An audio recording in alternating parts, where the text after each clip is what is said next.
Ishrak Zahar, bienvenue à Femmes d'influence. Est-ce que tu voudrais nous expliquer sommairement ce que fait le Conseil du statut de la femme? Je travaille pour une mission, évidemment, c'est l'égalité entre les femmes et les hommes. Est-ce que c'était un gros saut en dehors de ta zone de confort de passer du secteur privé au secteur public? Ah, totalement. Toi, tes parents, vous êtes arrivés au Québec, tu avais 10 ans, je pense. Exactement. Tu les places où, tes repères, là, à ce moment-là? J'en avais plus tant que ça. C'est sûr qu'on se questionne toujours sur nos choix. Écoutez toujours votre première voix. Puis la première décision est toujours la meilleure. Ça devrait jamais être une barrière pour une femme de réussir dans sa carrière parce qu'elle a des enfants.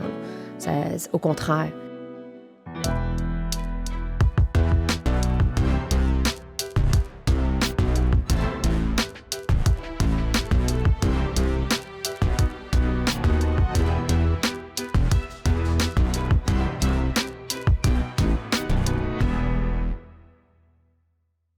Ishrak Zahar, bienvenue à Femmes d'influence. Ça va bien? Très bien, merci, toi? Oui, super, merci. On s'est rencontrés à un souper de la Jeune Chambre de commerce. On était à la même table. Je me souviens que j'avais été impressionnée par ton parcours. Je l'avais trouvé tellement impressionnant. Merci, c'est gentil. Puis c'est aussi que t'en parlais avec... C'est comme si t'embrassais ton parcours avec tellement de courage aussi. Parce que t'as quand même... Je veux dire, t'as pas eu des petits postes, là, non plus. Mm-hmm. Fait que... Puis bon, c'est pas tout le monde qui le connaît non plus, fait qu'on peut peut-être en parler, là. Effectivement, oui. Toi, t'as un parcours en marketing. Oui, j'ai étudié, dans le fond, j'ai fait un bac en communication à l'Université Laval. Puis, lorsque j'étais en baccalauréat, je cherchais un emploi à temps partiel. Et à un moment donné, petite anecdote, il y avait TVA qui enregistrait la parade du carnaval.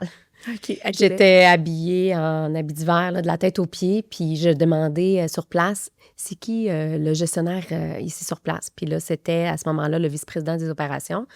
Je suis allée me présenter avec une tuque, des mitaines, un foulard. Puis j'ai dit que j'étais étudiante. Est-ce qu'ils embauchent des étudiantes en communication à temps partiel à Québec? Pendant que lui est en train de... Pendant que lui est en train de gérer son plateau avec une équipe de tournage et des animatrices, animateurs. Et il m'a dit, envoie-moi, tiens, voici ma carte, envoie-moi ton curriculum vitae. On n'a pas beaucoup d'étudiantes, mais ça pourquoi pas? Ouais. Donc, dès le lendemain, j'avais envoyé mon CV tout en me disant, bon, on verra ce que ça donne. Puis j'ai eu un appel. J'ai commencé à temps partiel à TVA à ce moment-là, lorsque j'étudiais. Puis j'ai été pendant 14 ans chez Québécois après. Mais c'était-tu comme à ce moment-là, est-ce que tu disais, ça serait un emploi de rêve que je rentre chez TVA, mais bien, dans le fond, c'était une opportunité que j'ai saisie à ce moment-là. Puis je me créé même. Complètement. Ouais. Dans le fond, j'ai osé aller le voir, qui s'appelait Rénal, qui est à la retraite actuellement, là, mais je savais pas trop que ça allait donner. Puis même son adjointe aux opérations, elle m'a appelé tout de suite, puis elle m'a dit, regarde, tu cherches un emploi à temps partiel les week-ends, viens sur le plateau de Salut Bonjour week-end, tu vas pouvoir venir accueillir les invités. J'ai commencé comme ça, là. Déjà, ouais. Oui. Wow. Puis après ça, j'ai monté les échelons, j'ai fait un contrat pour le 50e anniversaire de TVA Québec. Par la suite, il y a un poste qui s'est débloqué comme coordonnatrice marketing. J'ai ensuite gravé les échelons pour être chef de service marketing. Là, j'ai eu mes 2 bébés, mes 2 enfants. Par la suite, dans le fond, j'avais vraiment mordu pour des postes de gestion. Puis je m'étais dit, c'est tellement ça que je veux faire. Ah ouais. Et je ne voulais pas revenir, dans le fond, dans mon ancien poste, là, si on veut, de coordonnatrice, une fois que tu as goûté à la gestion. Donc, puis que tu vois que tu aimes ça, puis que ça te correspond. Exactement. Puis ma patronne, dans ce moment-là, elle m'avait dit, regarde, j'ai le petit cousin de TVA, le Journal de Québec, qui cherche actuellement comme directrice marketing des communications là, pour le Journal de Québec. J'ai dit, pourquoi pas? Go, on y va. Ils m'ont attendu à la fin de mon congé maternité parce qu'il me restait quelques mois, là. Puis j'ai fait le saut par la suite comme directrice des communications au Journal de Québec. Et quelques mois après, c'était pour le Journal de Québec en commençant. Puis après ça, ils m'ont donné le mandat du Journal de Montréal et du 24 heures.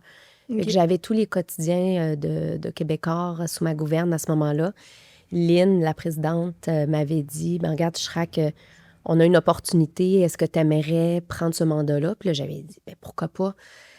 J'ai encore une fois saisi l'opportunité. Puis j'ai dit, par exemple, j'ai 2 jeunes enfants à Québec. Je sais pas comment tu vois. Je sais pas comment tu vois ça, la distance là, entre Québec et Montréal. Puis à ce moment-là, tu sais, c'était du Skype, là. C'était pas du Teams, puis c'était pas encore ouvert, le télétravail, etc., là. Ouais. Puis Donc, toi, tu voulais pas déménager ta famille non, là-bas, ouais. exactement. Puis elle m'a dit, fais-toi-en pas, fais ça comme tu veux.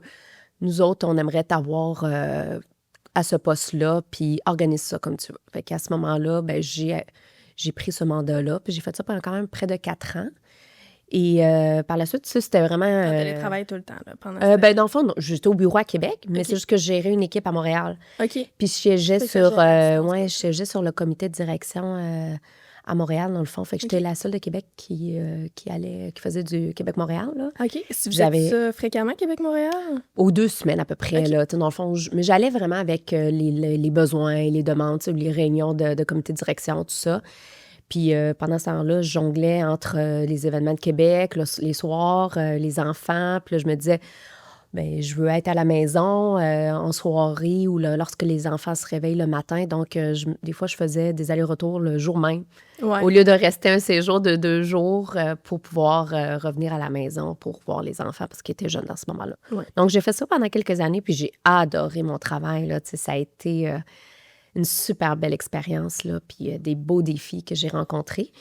Puis en cours de route, dans le fond, c'est Jacques qui était venu me solliciter là, chez Québécois pour un poste comme directrice marketing. Jacques, mais qui est Jacques Tanguay. OK. Excuse.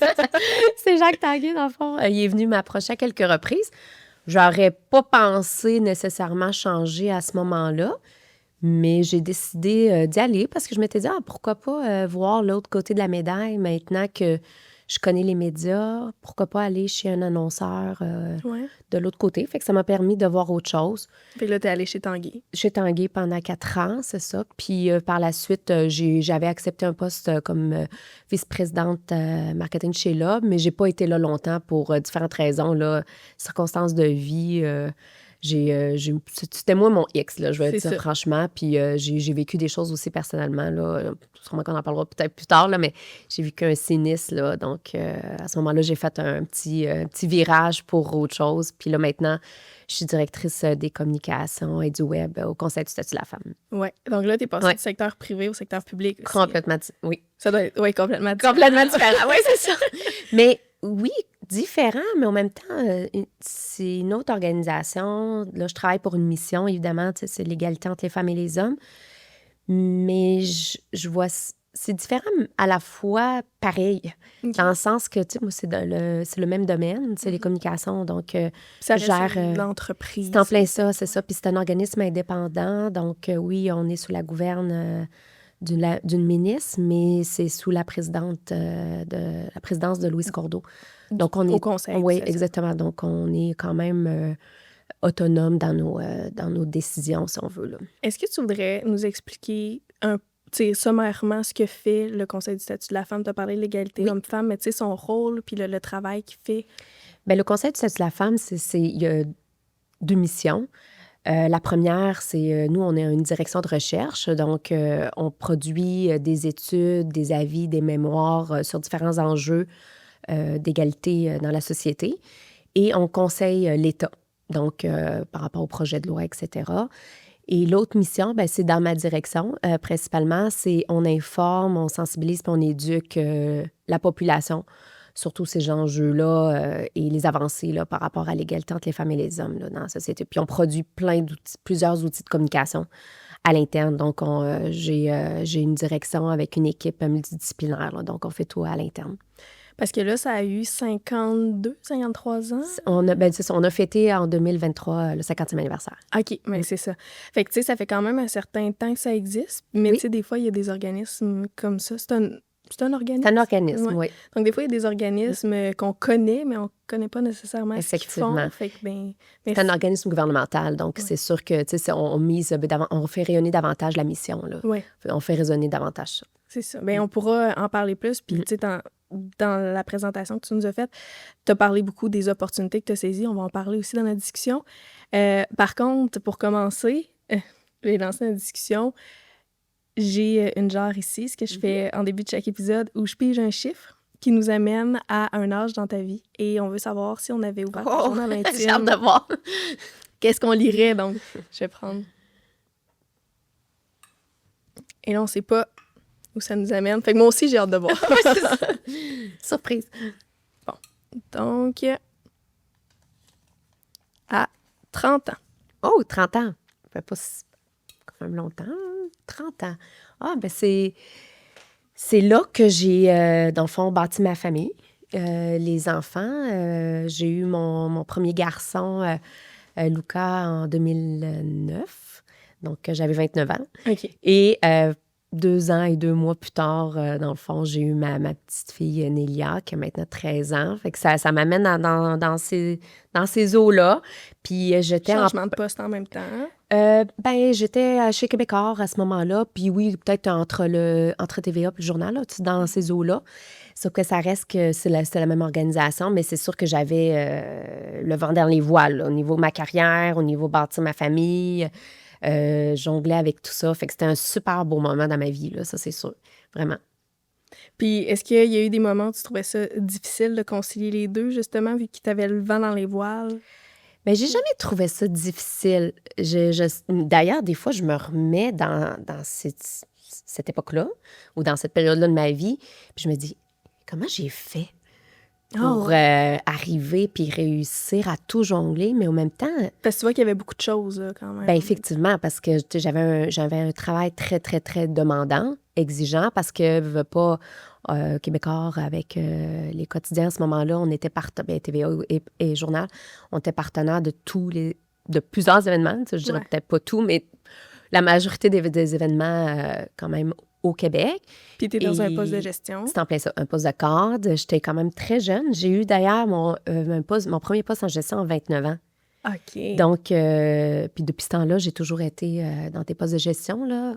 Donc, ça m'a amené à, veux pas, de démontrer ce qu'on est capable de faire aussi, dans le sens, dans cette période-là, parce que des fois, il peut y avoir des préjugés de dire, une jeune maman, est-ce qu'elle va vraiment être aussi disponible que quelqu'un qui a des enfants plus vieux, exemple? Ouais. Puis moi, ça m'a jamais vraiment impacté à ce niveau-là. J'étais hyper disponible. Est-ce qu'on te l'a demandé? Parce que je sais qu'il y a des femmes ou tu sais, des entrepreneurs ou tout ça qui se font demander quand ils approchent des investisseurs ou tu sais, des entrevues d'embauche, mais là, je pense que on n'a pas le droit de le demander.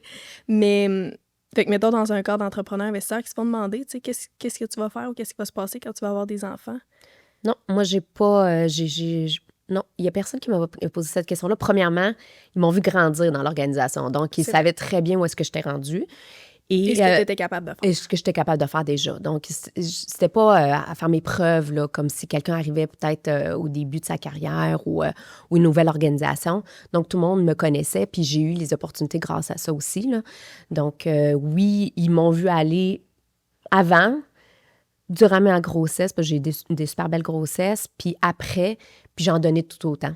La seule chose qui a changé, c'est plus de moi à moi, dans le sens d'organiser mes choses en conséquence de ce qui me convenait, puis de ce que j'étais capable de faire. Puis je me faisais vraiment beaucoup respecter. Premièrement, j'avais des gestionnaires femmes chez Québécois.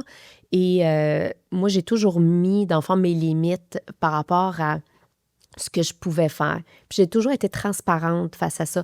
Donc, C'est bon, ça. donc je trouve que c'est important de dire les choses pour pas créer des fausses attentes puis pas se mettre une pression. C'est ça, ouais. Je pense que c'est ça le plus important. Puis j'ai toujours eu une belle complicité avec mes supérieurs ou avec mes collègues de travail. Donc, tu sais, j'étais très transparente. Je disais ce qu'il en était. Si j'étais capable de le faire, je le faisais. Si j'étais pas capable, je le disais aussi. Mais assurément que je mettais rien de côté pour autant. Donc, ce que j'ai fait dans cette période-là, dans le fond, parce que, veux pas, bon, des jeunes enfants avec un poste de gestion puis beaucoup d'événements de soirée. Oui, ça reste que c'est beaucoup. C'est ça. Tu sais, avant pandémie, on s'entend qu'il y en avait. Là. Ah ouais. Il y en avait des événements. Là. Puis j'en ai fait. Je peux pas dire que j'en ai pas fait. Là. Je les ai majoritairement tous faits. Et j'ai participé à plusieurs. Mais j'adorais ça dans le sens que c'est mon ADN quand même. C'est là, ça, c'était pas un fardeau. Non, là. moi, c'était un plaisir. Ouais. Puis le plaisir au travail il a toujours été très important pour moi. Donc, les gens, j'aime les discuter avec le monde. J'aime voir le monde, participer aux événements. Donc, à ce moment-là, tu sais, je voyais même pas ça comme du travail. C'était pas une obligation, c'était plutôt un plaisir. Donc, je faisais mes semaines comme tout le monde. Bon, les soirs, lorsque j'en avais des événements. Mais ce que je faisais aussi, c'est que lorsque j'avais pas des choses ou d'engagement, je couchais les enfants, puis je me reprenais des fois le soir vers 8 heures, là, tu sais, après le rush là, des enfants pour donner un petit coup là, pour les soirées. Puis souvent, je concentrais ça beaucoup entre le lundi et le jeudi. Là. Donc, je faisais des... ouais. Oui, mais dans Fait le que tu sens... concentrais tout ça même en 4 jours. Oui, mais je veux dire, je travaillais le vendredi comme tout le monde, mais dans le sens que, tu sais, moi, ça a été précieux pour moi parce que j'ai toujours pu avoir l'équilibre entre en semaine. Du lundi au jeudi, je donnais beaucoup du mien. Puis de toute façon, c'était pas là le temps de qualité avec les enfants. Là, on s'entend, là, c'est vraiment Ben, t'es dans le travail en même temps. souper, dodo, puis Ouais. tu sais, à ce moment-là, il n'y a pas de devoir, là, mais donc, puis le week-end, ben, c'est rare que je prenne des engagements.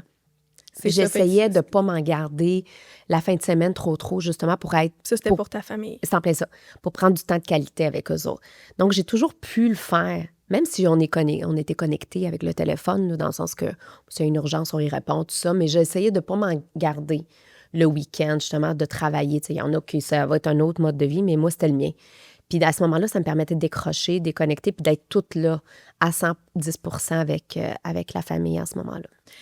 Je trouve ça bon parce que, tu sais, tu l'as dit, c'est important d'être capable de dire nos limites puis d'être transparent par rapport à ça.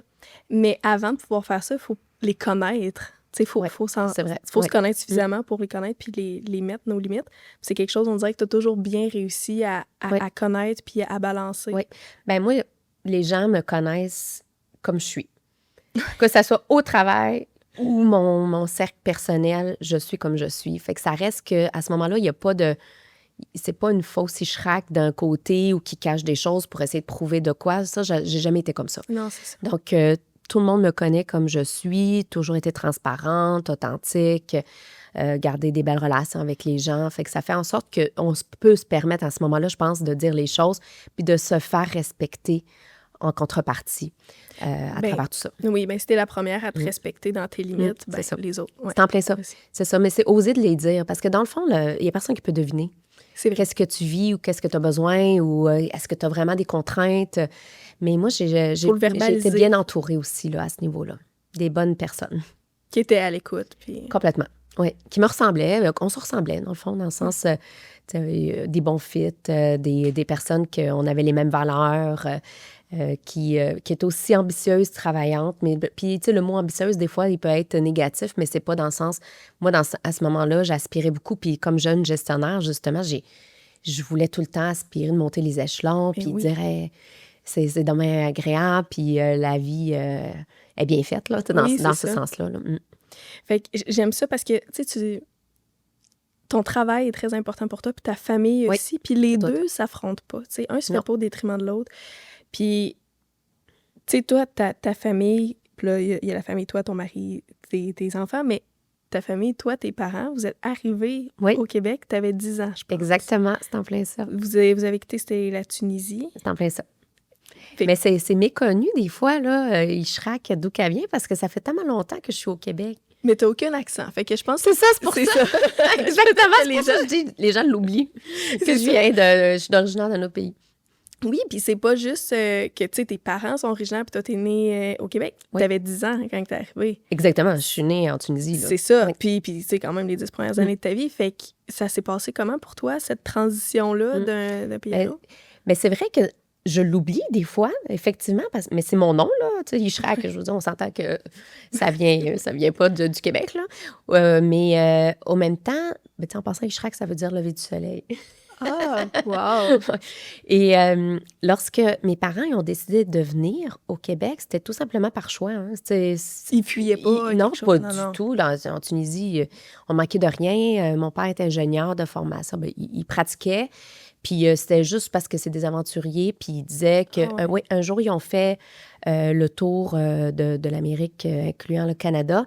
Et ils ont eu un coup de cœur pour le Québec. OK. Et ils ont dit, un jour, si on change de pays, ça va être à Québec. Pas au Québec, mais à Québec. Ah ouais, OK. Oui, mais à ce moment-là, on avait un oncle aussi qui avait étudié ici. Là. De toute façon, il y a du monde sympathique à Québec. C'est exactement. Il y avait eu un coup de cœur. Et à ce moment-là, c'était en 1990, l'hiver 91, que mes parents ont décidé d'acheter un billet d'avion ouvert. L'hiver? l'hiver, à moins 40. Je trouve ça drôle, les gens qui font ça, qui se disent... Mais je comprends le dépaysement, mais je sais pas si mais là, ça a été tout un dépaysement. dépaysement, là, je veux dire. Puis là, à ce moment-là, cette année-là, il y avait eu de la neige. Ah Puis, tu sais, en Tunisie, il y a déjà neigé, mais c'est pas le climat, là. Et on est venu s'installer. Mon père était venu un peu avant, là, tu sais, pour vraiment louer Repérage, condo, puis, etc., là. Et il nous avait inscrits à l'école. Puis ma sœur et moi, on allait au primaire. Et là, on a eu un accueil tellement chaleureux. J'ai adoré. Je me suis fait des amis. Puis on n'est jamais revenu en Tunisie. Dans le fond, Fait que c'est un billet ouvert. c'est ça. Parce que finalement. le billet ouvert, dans le fond, mes parents ils se disaient, si les enfants ne s'adaptent pas, on revient chez nous. OK. Puis là, ben, en plus, ils vous donnaient un bon coup de pouce pour vous adapter, vu que vous arrivez dans un climat complètement différent. Complètement dépaysement total. Est-ce que ça vous a choqué, la neige? Non, pas du OK. tout. Non, pas du tout. Puis, dans le fond, j'avais déjà fait du ski en France lorsque OK. j'étais jeune. Puis, tu sais, nous, c'était quand même francophone. Là. J'étais dans une école française. Donc, j'ai toujours parlé le français, là.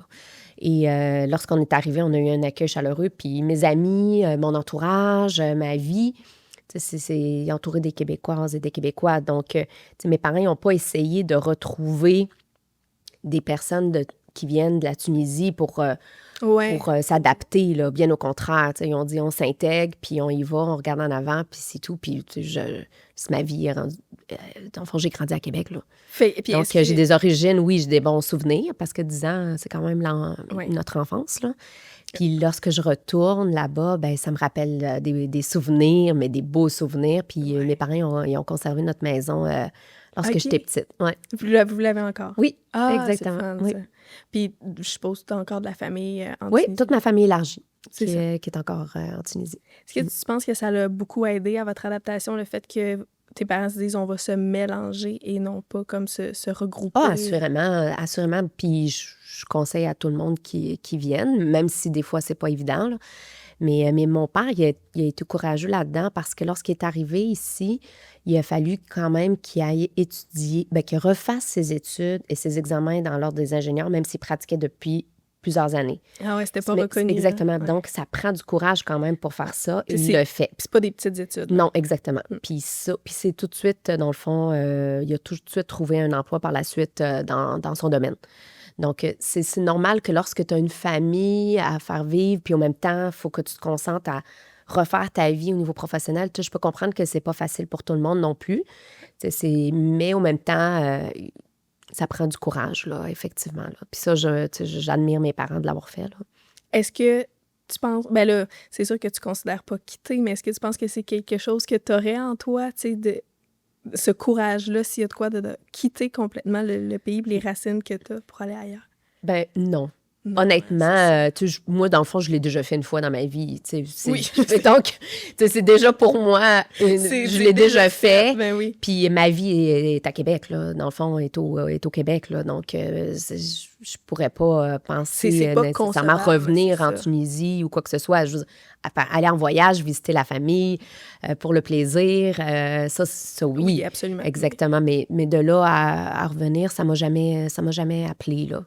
Mais par contre, tu vois, mon frère, mon plus jeune frère, lui, il habite en Californie.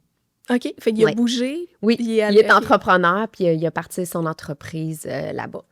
Donc, c'est une question d'opportunité ou de circonstances de vie, mais puis je connais pas la suite de ma vie, là. C'est jamais, faut jamais dire jamais. C'est ça. Donc, mais c'est pas quelque chose, je veux dire, que je me dis, j'aimerais vraiment refaire le même modèle que j'ai vécu, là. C'est pas... Non, mais ça de toute ça viendra, c'est mais on y pensera en temps et lieu, mais C'est sinon, ça. c'est pas un objectif.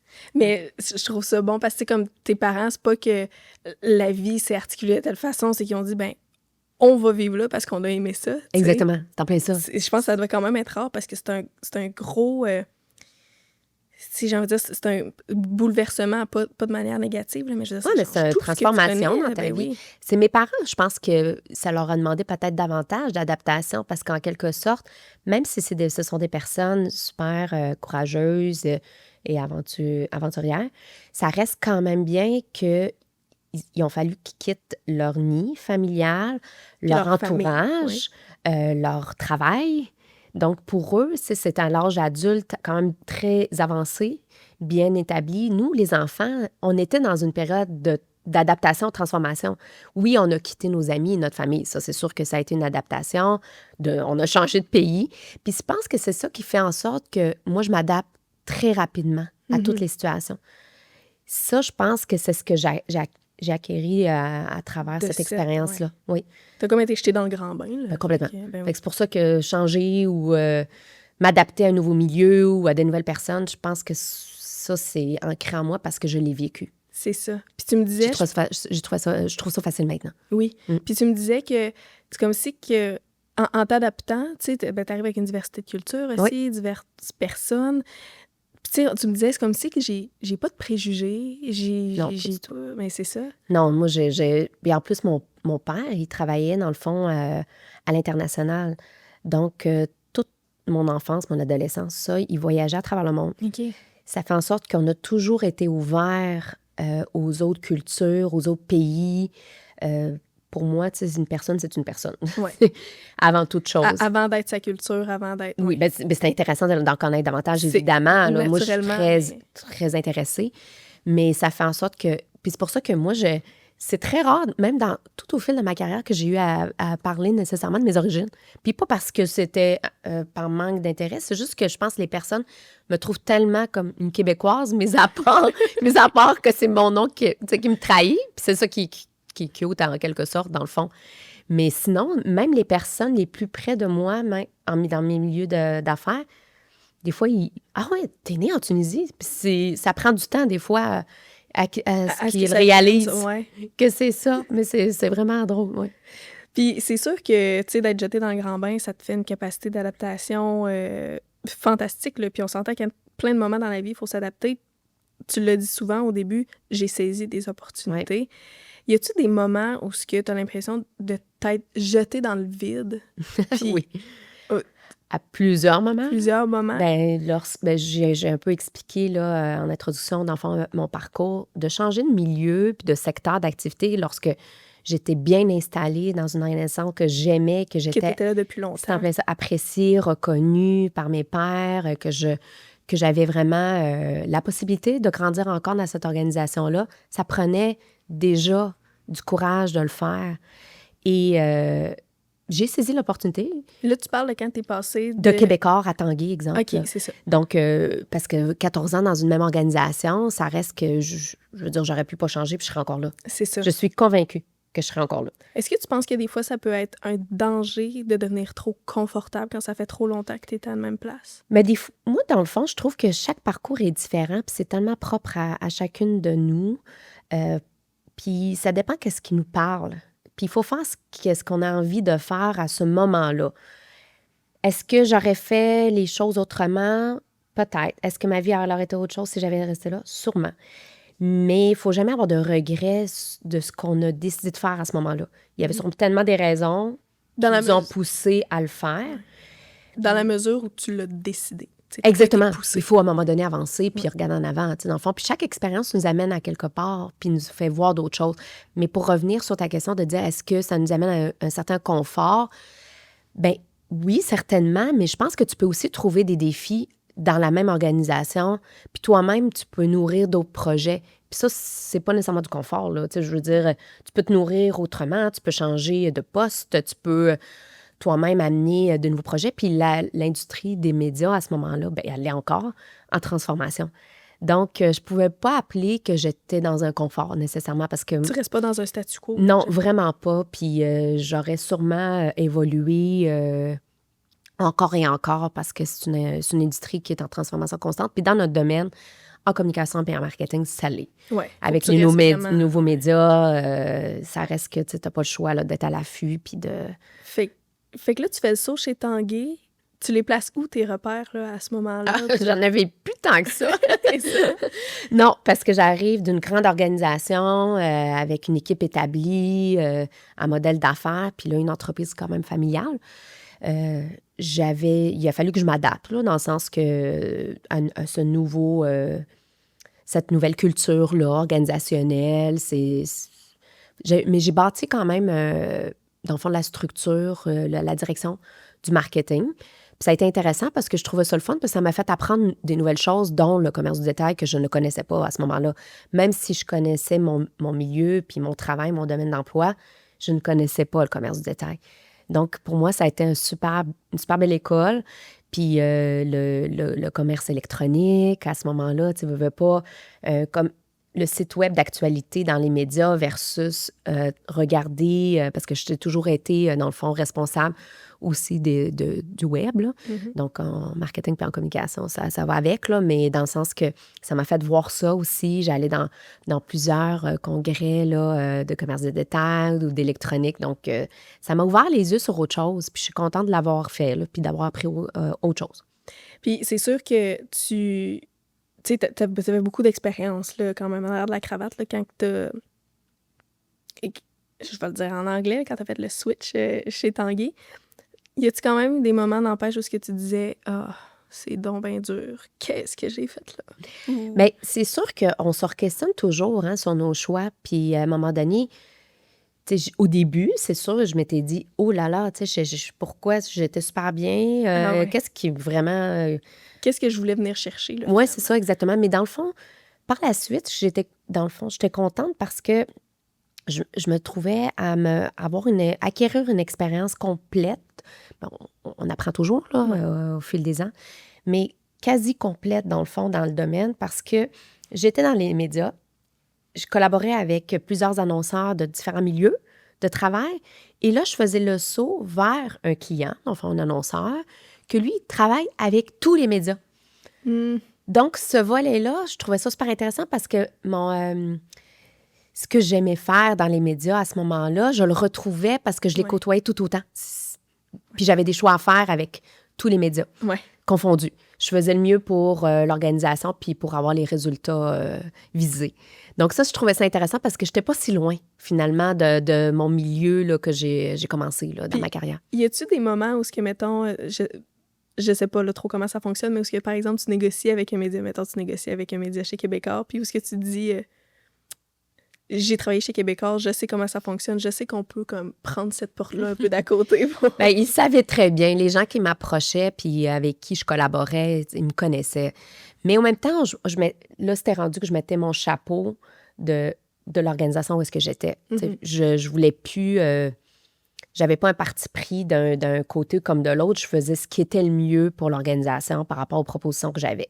Mais en même temps, je connaissais les rouages, donc ma compréhension des choses m'amenait à c'était plus facilitant. Oui. Okay. Donc, lorsque je faisais des demandes, je savais exactement si c'était faisable ou ça ne l'était pas. Okay. Ça me permettait peut-être d'avoir un levier de négociation plus grand que quelqu'un d'autre qui ne le connaît pas. Ouais. Ça, c'est vrai. Puis d'avoir aussi un beau réseau de contacts avec des liens tissés serrés, bien, ça t'amène que les gens veulent travailler pour toi. Oui. Avec toi. Donc, ils sont là pour t'aider, pour la réussite de ta réussite, mais de la réussite de l'organisation toujours. Donc, c'est des facilitateurs pour bien faire les choses. Puis ça, j'étais vraiment choyée là, avec qui je collaborais parce qu'à ce moment-là, tu sais, c'était des personnes que j'adorais travailler dans le passé, que j'ai gardé le même lien. Et j'en ai développé d'autres parce que là, je travaillais avec tous les autres médias. Donc, les collaborateurs, les collaboratrices, c'est sûr qu'eux, lorsqu'ils me voyaient arriver, ils me disaient, peut-être qu'eux autres, ils se disaient dans leur tête, elle était longtemps chez Québécois, même si je lui fais un pitch, là, excusez-moi l'anglicisme, dans le sens, elle va-tu vraiment avoir un parti pris, justement, sur l'autre? Là, il a fallu que les personnes voient que non, c'est pas là. Je suis là vraiment au niveau professionnel pour garder, justement, le côté impartial pour faire le mieux là, pour l'organisation. Fait que ça, il a fallu un petit temps qu'ils voient que, OK, finalement... Elle nous écoute autant que tout le monde, puis elle peut nous choisir, là, dans le sens que par rapport à ce qu'on lui propose, puis le public cible qu'on veut rejoindre, là, tu sais, veut pas, sont toutes complémentaires. Là. Est-ce que c'était un gros saut en dehors de ta zone de confort de passer du secteur privé au secteur public? Ah, totalement. Oui, ça l'a été, mais ça a été une circonstance de vie que je me suis retrouvée, dans le fond, dans le secteur public. Tu sais, j'aurais jamais pensé nécessairement, puis ça n'a pas été nécessairement un objectif de carrière ou de me dire, des fois, il y en a qui peuvent se faire un temps puis dire, moi, dans ces années-là, j'aimerais faire le saut. Moi, c'est venu à moi une question d'opportunité, une question de le bon timing moment. aussi, ouais. Puis il y avait la mission qui me parlait, la personne qui était en place aussi, là, j'avais déjà collaboré avec elle dans le passé. Donc, le poste, il a été ouvert. J'ai pu postuler dans le bon et due forme parce que, tu sais, il faut respecter les règles.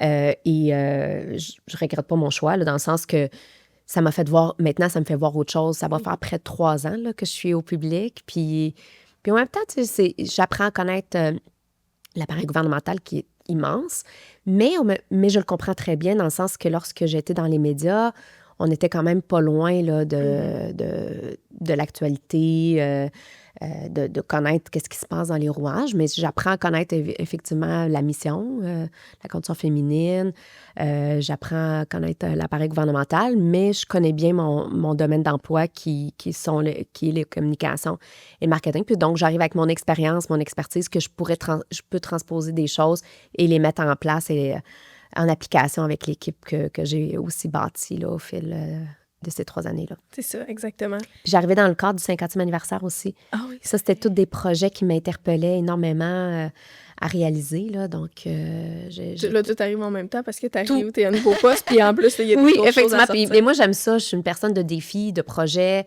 Fait que ça me stimulait tout ça, là. On a été très, très, très occupés dans cette année-là d'anniversaire parce qu'on l'a souligné durant une année complète, Ouais. là.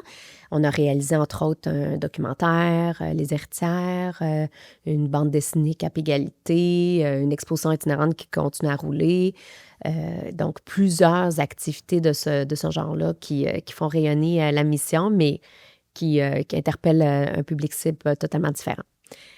Est-ce que tu penses que les gens ont trop peur de sortir de leur zone de confort?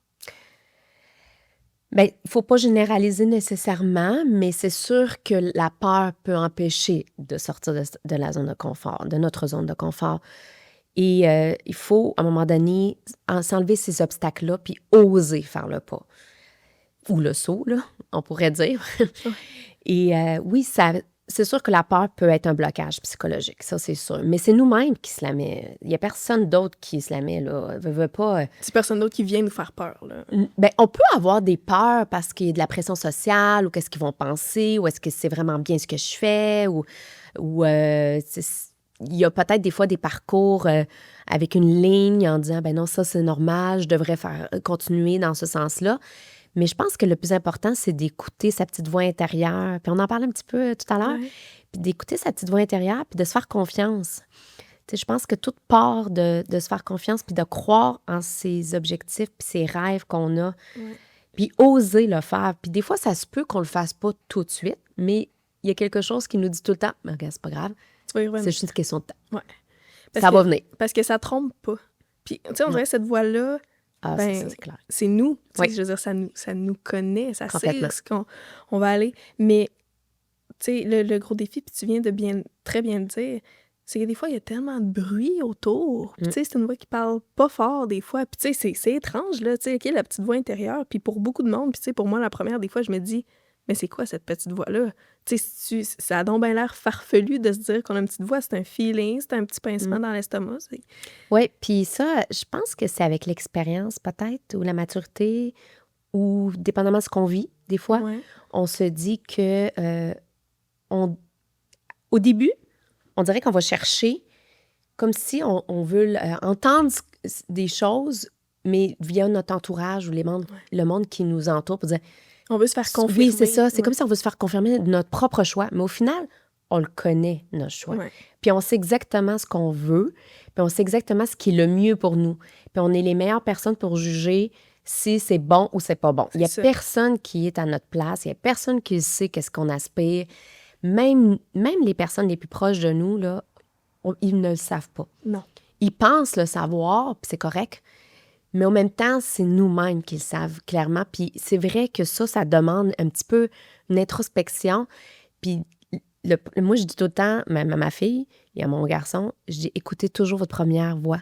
Puis la première décision est toujours la meilleure. J'aime ça, la première. Parce que c'est vrai, des fois, on a une première intuition, puis en cherchant à la valider, on se perd. C'est ça. On dit en même temps. C'est ça, on perd, on C'est sait exactement. plus finalement. Oui, puis on devient mélangé, mêlé, on ne sait plus quelle voie prendre. Puis C'est finalement, une décision c'est pour nous. exactement. Tu sais, c'est nous qui avons pris cette décision-là, mais sans s'en rendre compte, elle a été teintée par tout ce qu'on a entendu. En plein ça. Puis là, on devient tout mélangé, on ne sait plus c'est quoi la meilleure. Puis là, finalement, là, c'est le statu quo qui embarque, puis les parts embarquent. C'est ça. Parce que au final, on se dit, ah ben non, d'abord, c'est pas une bonne idée. Là. Non, Ouais, c'est finalement, c'est vraiment pas une bonne idée. Mais au final, si on avait s'écouter premièrement, puis juste exposer notre décision aux autres, tout le monde va nous respecter là-dedans. Là. Oui. Je veux dire, tout le monde va être derrière nous. Il n'y en a pas de problème. Là. Puis il faut considérer que, tu sais, tu as dit, les gens autour de nous, ils pensent qu'ils nous connaissent, mais ils le savent pas. Mais c'est que peu importe ce qu'ils vont nous dire, ça va être teinté par leur propre voix perception. à eux. Exactement. Fait que c'est sûr que ça peut pas être pleinement adapté à nous. Non, exactement. Puis en même temps, c'est correct aussi des fois de se contrevalider ou d'aller chercher des conseils de d'autres. Au contraire, il faut le faire. Oui. Tu sais, des fois, on connaît pas un domaine ou on connaît pas la personne ou qu'est-ce que t'en penses. Faut aller se valider. Moi, je suis vraiment... C'est très important. C'est très important. Mais en même temps, je parle lorsqu'on parle de décision personnelle. Là, ça devient un petit peu plus comme... Quand tu es à un moment où tu dis « je le fais-tu » ou « je le fais ». Oui, c'est ça, exactement, c'est ça. Puis un coup que la décision est prise, ben là... On devrait rester à s'écouter. C'est ça. Oui, effectivement. Puis en même temps, d'avoir des conseils ou d'aller se faire... Moi, ce que je trouve le plus important, lorsque quelqu'un me dit, exemple, qu'est-ce que tu en penses de cette organisation-là ou encore comment tu as vécu ça, je dis toujours, j'ai bien beau te dire mon expérience à moi, là, je peux te la partager, j'ai pas de problème. Mais je veux pas t'influencer parce qu'au final, là, peut-être que pour toi, ça va être totalement différent ou toi, tu vas te retrouver à quelque part que moi, je me suis pas retrouvée ou le contraire ou vice-versa. Peut-être même que je vais te conseiller puis te dire « Hey, go, vas-y », mais que finalement, ça ne te parlera pas. C'est ça. Ou ça sera peut-être même pas pour toi. Parce qu'on est totalement toutes des personnes différentes. Donc, à ce moment-là, je peux pas nécessairement te dicter nécessairement si c'est la bonne voie ou ça l'est pas.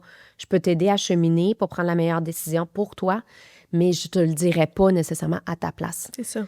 Donc, c'est ce que j'essaye de faire avec les personnes qui m'entourent, que ce soit au niveau personnel ou professionnel. C'est bon, ça. J'ai déjà entendu quelque part quelqu'un qui disait qu'un bon leader ne répond pas aux questions, mais aide les gens, exactement, puis aide les gens à répondre à leurs propres questions, mais ne répond pas à leur place. Je pense que c'est un entraînement qu'on doit faire de s'écouter. Puis, je pense qu'il y a une question qui peut aider des fois quand on a peur, justement, d'aller saisir des opportunités, c'est de se demander c'est quoi le pire qui va arriver. Exactement. Tu sais, souvent, là, quand on s'arrête... On se trompe, là, c'est pas grave.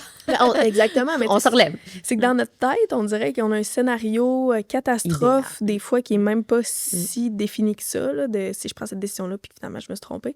Puis quand tu t'arrêtes, t'es comme, c'est quoi le pire qui va arriver? Ah ouais. Tu sais, c'est pas... Mais on peut se tromper, là. Oui, faut pas penser qu'on prend toujours des bonnes décisions. Sûr. Mais on peut se tromper, mais en même temps, ça fait partie de l'expérience. Eh bien, exactement. Puis je veux dire, si le pire qui t'est arrivé, c'est que tu t'es trompé, c'est pas très grave, là.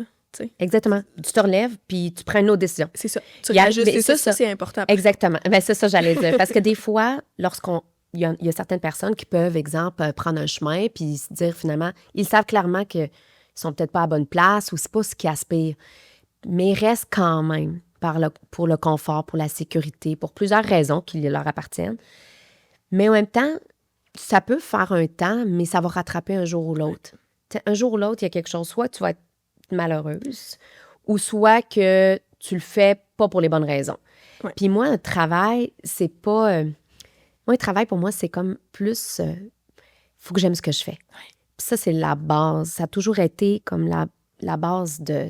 Tant aussi longtemps que je me retrouve pas ou que j'ai pas du plaisir, là, c'est là que je vais me poser des questions. Oui, puis c'est là que des fois, ça devient plus un travail pour toi. Tu sais, comme tu ça disais, devient l'obligation.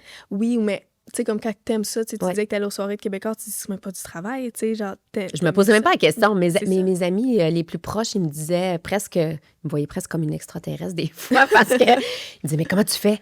Ben voyons donc, je serais jamais capable de faire ça à ta place. Puis après ça, je me dis, c'est pas... Moi, c'est moi, mais... Ouais. Puis j'ai pas...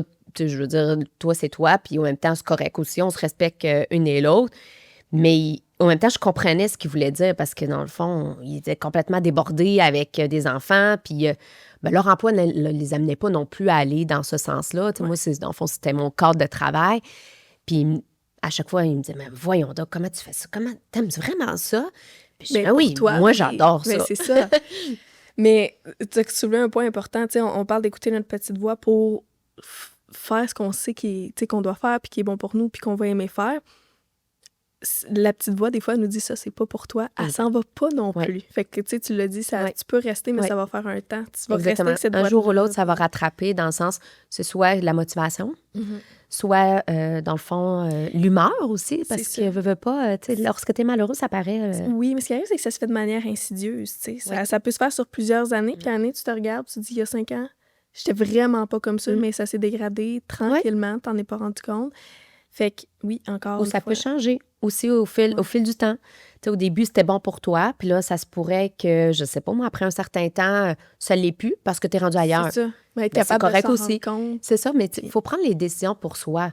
Parce que dans le sens que tout le monde travaille pour soi. Donc, oui, on travaille pour une organisation, on travaille pour le bien de la collectivité, pour tout ça, mais ça reste quand même bien que c'est ton emploi Mais c'est, au niveau oui. professionnel. Tu sais, on met plusieurs heures dans notre semaine au travail. Dans tous les cas, il faut que tu fasses les choses qui t'animent Ouais. avant toute chose. Puis, à la fin de la journée, on est les seuls à pouvoir à vraiment travailler pour soi. Exactement. Si nous-mêmes, C'est en on ne plein travaille pas pour nous, personne d'autre Personne va le faire. Ben, c'est Exactement. Puis il n'y a personne qui peut savoir vraiment, est-ce que tu es heureuse ou tu l'es pas. C'est ça. Puis il n'y a personne qui va le faire, puis il n'y a personne qui peut le faire. De toute Exactement. Puis moi, c'est pour ça que je dis tout le temps, l'important, c'est que tu te sentes bien, puis que tu sens que tu es sur ton X. S'il y a des choses que toi, tu peux contrôler pour justement aller stimuler des projets ou des défis dans ton propre emploi, suggère, mets-le en action, pose des gestes. Mais si par ailleurs, tu n'as pas de contrôle puis tu ne peux pas changer les choses parce que c'est comme ça, ben là, à ce moment-là, pose-toi des questions puis prends des décisions en conséquence. Oui. C'est la meilleure chose à faire parce que le reste ne changera pas. Absolument. C'est là qu'il faut se poser les bonnes questions, là, dépendamment de ce qu'on peut contrôler ou non contrôler. Mm-hmm. Puis on parle de sortir de sa zone de confort, c'est prendre des risques aussi. Mm-hmm. Puis à ce moment-là, ce qui est important, selon moi, c'est d'être bien entouré. Puis tu l'as dit, toi, tu as été bien entouré, tu avais des bons gestionnaires. Puis dans notre discussion préparatoire, tu m'as dit souvent, tu sais, j'ai souvent été entourée de femmes qui étaient les premières à me tendre la main ou à me donner des bons conseils. Ouais. Puis je trouvais ça vraiment beau. Mais il y a quelque chose, un stéréotype, un préjugé qui a comme résonné en moi quand tu me disais ça. Je sais pas si tu as déjà entendu cette espèce d'idées populaires, des fois, selon lesquelles les femmes sont compétitives entre elles, donc des fois, elles s'entraident moins. Tu as déjà entendu ça? Bien, j'ai entendu mais moi, c'est pas ce que j'ai vécu. Mais tu l'as pas vécu, c'est ça. Donc, puis encore une fois, c'est propre à chacune. Ouais. Là, je vais parler de moi, de mon parcours, mais ça se peut que les autres, ça n'a pas été ça, c'est pas ça.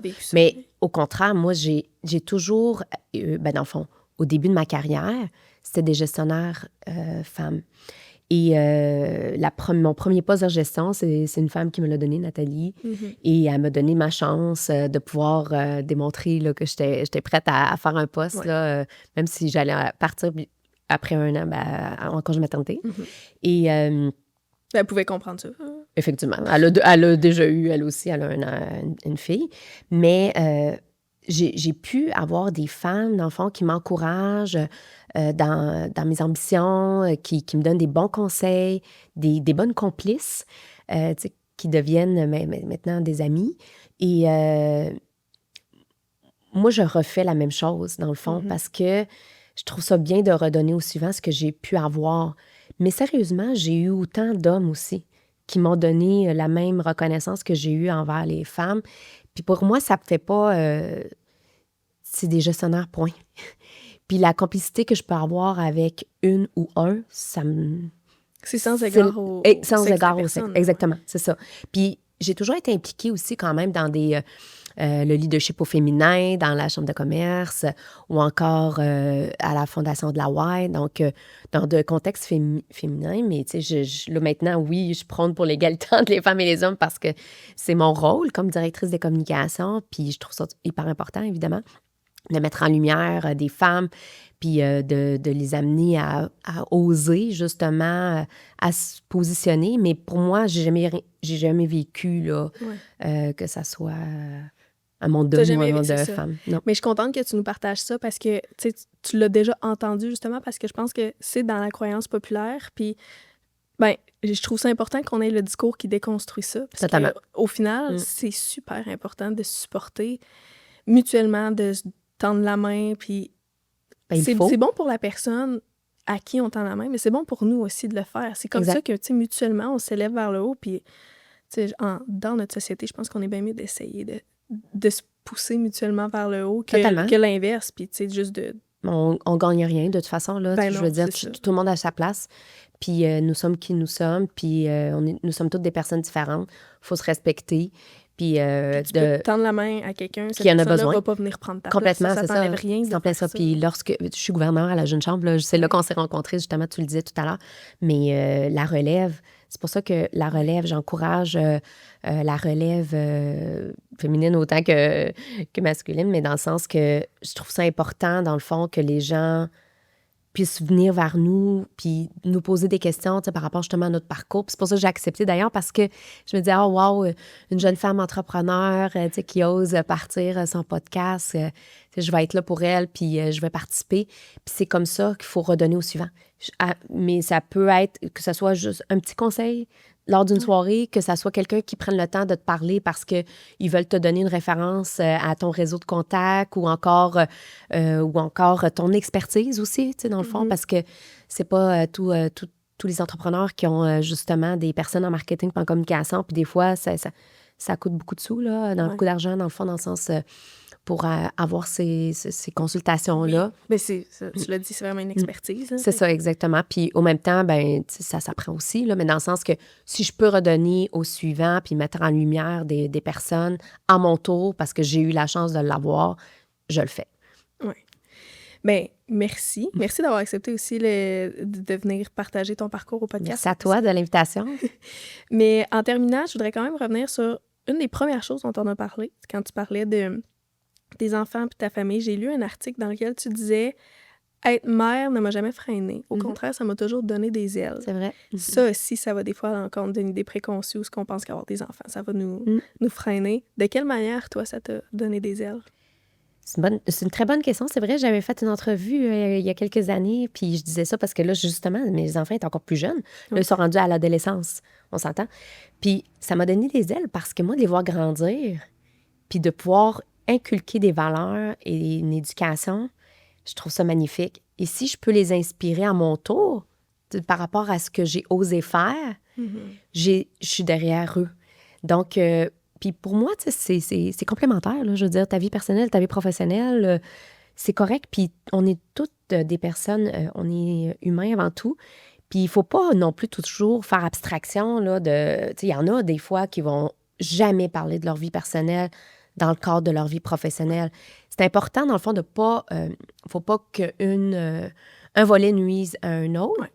Mais en même temps, ça se peut qu'on vive des choses des fois un petit peu plus difficiles, puis d'être capable de les partager à nos collègues de travail ou à nos supérieurs ou autres, de dire, ben, tu sais, ça se peut là, que là, cette période-là, tu sais, je suis un petit peu, c'est plus difficile, mais garde, comprends-moi. En même temps, ça devient comme une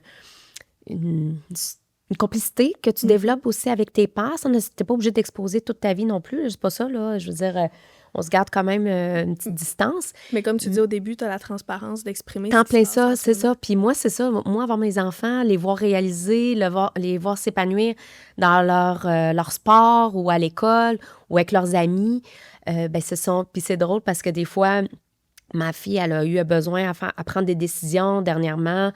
Puis je lui disais, ben tu sais, c'est dans tes premières décisions, là. Puis tant mieux si moi, je peux l'aider à construire par rapport au choix qu'elle va faire. Puis là, je me disais, mais tu sais, dans le fond, là, dans le milieu du travail, on fait la même chose, là. On a moi, dans le fond, dans ma direction, j'ai 9 personnes là, sous ma gouverne. Puis, dans le fond, mon équipe, je les amène aussi à prendre des décisions, à les faire cheminer, tout ça. Fait que donc, tout se transpose, puis tout est parallèle. Oui. L'expérience qu'on fait avec les individus reste les mêmes relations. Dans le fond, on le fait avec aussi nos relations professionnelles. Est-ce que ça a changé ta manière d'être en tant que gestionnaire? par rapport à lorsque Le je fait suis d'avoir maman? ouais, le fait d'avoir Ben, des j'ai enfants été avec ces dans le fond, comme tu dis. j'ai eu 1 an, j'étais enceinte. Puis après ça, j'ai toujours été gestionnaire avec des enfants. Ah ouais, Donc, fait j'ai qu'il y a pas eu de connu... avant. Non, Ouais. j'ai pas vécu le avant, mais par exemple, je comprends dans le sens que le fait que moi-même, je suis une mère et lorsque mon équipe, ben, dans le fond, certaines personnes ont des jeunes enfants ou autres, je les comprends dans le sens que j'ai passé par là, Ouais. je sais c'est quoi. Maintenant, moi, mes enfants sont autonomes et ben, c'est plus le taxi là, à leur âge et les amis. Mais je suis capable d'être empathique puis de me mettre à leur place. Ouais. Donc, je les comprends. Je peux les aider plus à jongler les deux de ce que je peux faire dans le cadre du travail, évidemment. Ouais. Mais sinon, tu sais, j'ai tout le temps vécu en tant que comme gestionnaire avec des enfants. Avec des enfants, c'est ça. C'est Fait ça. que C'est juste que là, c'est différent. Mais Dans le fond, c'est chaque âge ça.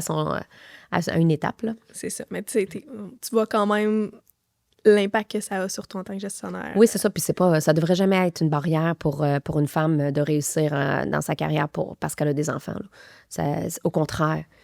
Bien au contraire, comme je l'ai dit, ça donne des ailes dans le sens que on se bâtit d'un côté, puis on se rebâtit du côté professionnel. C'est juste extraordinaire, puis c'est magnifique. Mais en même temps, ben, puis on n'a pas toutes les mêmes ambitions, puis c'est correct aussi. Oui.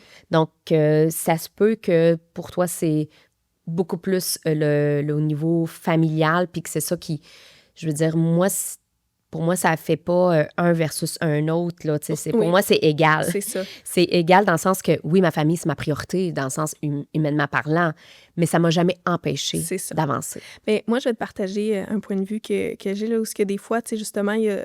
Puis là, je vais parler pour, tu sais, les femmes plus dans des postes de gestion ou, comme je te disais, du monde qui pourrait leur demander, puis qu'est-ce qui va se passer quand tu vas avoir des enfants. Puis je comprends pas qu'on pose cette question parce que je me dis, t'as devant toi une femme qui est tellement ambitieuse dans le poste ou dans le projet qu'elle veut réaliser ou dans lequel elle veut s'accomplir.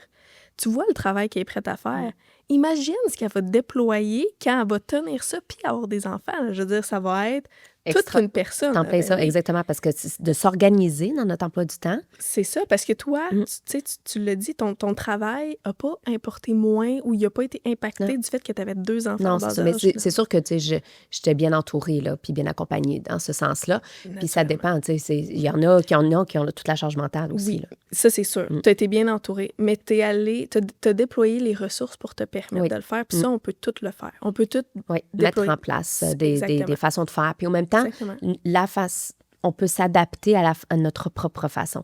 Oui. Tu sais, si, exemple, justement, ben, on est très pris par la maison, les enfants, c'est comment réussir dans les deux sens, puis de faire en sorte que de jongler puis de cadrer dans ce contexte-là. Puis en même temps, si on voit qu'on n'est pas capable parce que, justement, on a toutes des vies différentes, ben à ce moment-là, c'est correct aussi de se respecter parce qu'il ne faut pas non plus trop se mettre une pression sociale de dire il faut absolument que je réussisse ou que j'aille à ce niveau-là. Là. Si je veux dire ça, tout le monde peut avoir l'ambition qui nous concerne. Là.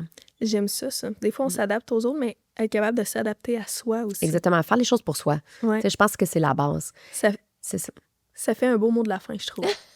Oui, c'est vrai, faire les choses pour soi, s'adapter à soi, c'est la puis base. Croire en soi, je pense que tout revient, même si tout notre entourage, nos amis, notre famille, nos collègues de travail ont une grande influence sur nous, mais ça reste que tout part de nous. Tout part de nous, exactement. Ben, merci beaucoup, Ishrak. Ben, merci à toi, vraiment. C'était super agréable. Oui, on a vu le temps passer. C'est ça. Et merci à vous qui avez écouté l'épisode. Je vous souhaite une belle semaine et soyez bienveillants envers vous-même et envers les autres. Vous pouvez vous abonner au podcast Femmes d'influence sur YouTube et nous suivre sur Apple Podcasts et Spotify.